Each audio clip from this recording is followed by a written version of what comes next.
Did you know পড়াশোনার মতো নাচ গান বাজনার জন্যও পরীক্ষা দিতে হয়? তাহলে চলো তোমাকে জানাই, গত 19 ডিসেম্বর আমার সঙ্গীত বিভাগের লিখিত পরীক্ষা এবং গত 21 ডিসেম্বর আমার সঙ্গীত বিভাগের মৌখিক পরীক্ষা ছিল। পড়াশোনার সময় যেরকম ভাবে আমরা নোটস বানাই, সেভাবেই এটাও ছিল আমাদের একটা সঙ্গীত বিভাগের নোটস। এটা শুধুমাত্র লোকসঙ্গীতের ক্ষেত্রে। পড়াশোনার সময় যেমন অনেক ধরনের সাবজেক্ট থাকে, সেই রকমই শাস্ত্রীয় সঙ্গীত, সাধারণ সঙ্গীত অর্থাৎ পঞ্চকবির গান এবং লোকসঙ্গীত নামেও বিভাগ থাকে সঙ্গীতের ক্ষেত্রে।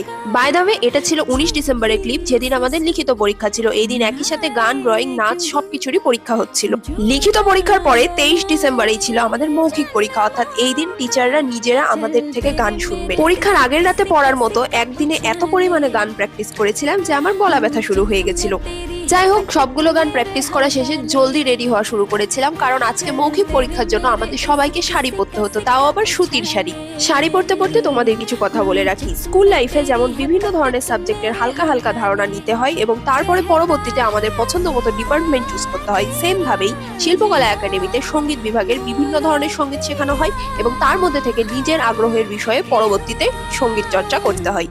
বাই দ্য ওয়ে, এখানে গান শেখার জন্য সঙ্গীত বিভাগে রয়েছে 4টি বছর এবং আমি এই বছর দ্বিতীয় বর্ষের পরীক্ষা দিলাম। আর এই হলো আমার দ্বিতীয় বর্ষের পরীক্ষার প্রশ্ন। এই প্রশ্নগুলো আমি হোয়াটসঅ্যাপে শেয়ার করব, তোমরা চাইলে দেখতে পারো। আর এটা হলো প্রথম বর্ষের প্রশ্ন।